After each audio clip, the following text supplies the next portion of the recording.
Rumplestiltskin.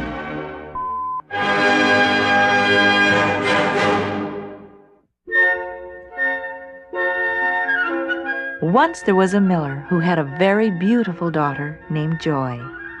He was so proud of Joy that one day he spoke to the king about her.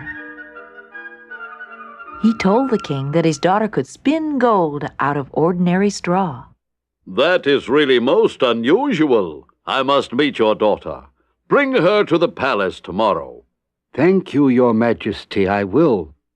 Early the following morning, the miller and his daughter put on their best clothes and made their way to the palace. The girl looked lovely in a silk dress. She wore a gold necklace and a ruby ring, yet she was very, very sad. "Oh, Father, I am frightened. You know that I can't spin gold from straw." "Don't worry, my child. The king will find you so beautiful, he will forget all about the straw and will want to marry you." How wrong he was. The king was rather a greedy man and really wanted the girl to spin gold for him from straw. When the miller and his daughter arrived, the king had his servants take the girl to a room in the tower. There she found a large pile of straw and a spinning wheel. "All right, young lady, the king would like to have this straw spun into gold and finished by tomorrow. Don't fail him." They closed the door and she was alone. She felt so helpless, she began to cry. "How can I do all that? I can hardly spin at all, let alone spin gold from straw." Don't cry, little one. I can help you. There in the doorway stood a funny little man. "But how? I can't spin gold from straw. If you can help me, I will give you my necklace." Agreed. So she took off the necklace and gave it to him. He started to spin, and before she knew it, all the straw had become pure gold. "Oh, thank you so very much. I could never have done it without you." It's nothing, my dear. I am glad I could be of help to you. The little man left. Joy was very tired. She went over to a cot in the corner of the room and slept soundly for the rest of the night.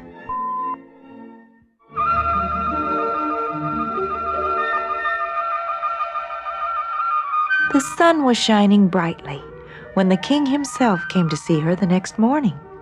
He was most delighted to see what she had done. He touched and admired the spun gold that shimmered brightly in the sun. "That's wonderful, my dear. Now let us see what more you can do."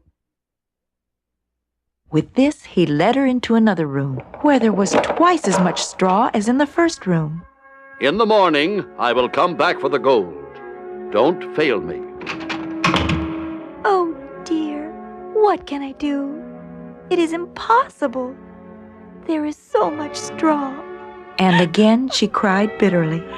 But the little man appeared again and stood in the doorway smiling at her.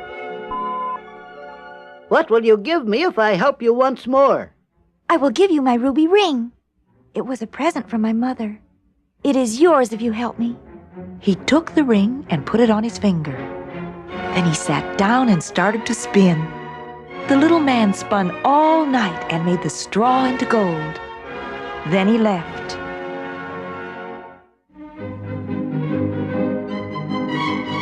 The king came and ordered his men to take away the gold.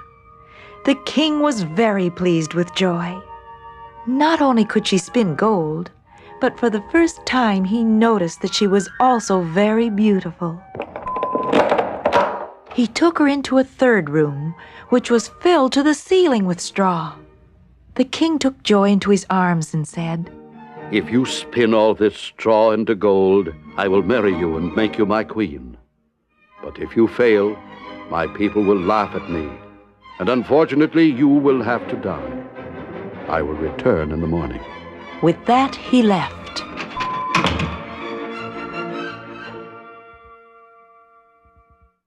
Once more the door closed, and soon the poor girl was weeping hopelessly.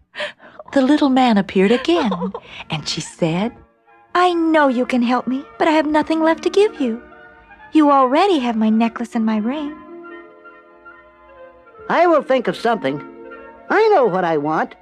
After you marry the king, promise me your firstborn child. But that is a terrible thing to ask. How can I promise you something that precious?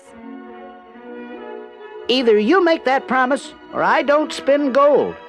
All right, if I must. You have my promise. Before long, the spinning wheel was whirring again, and all the straw turned into gold. When the king came the next morning, he was amazed. The gold almost completely filled the room.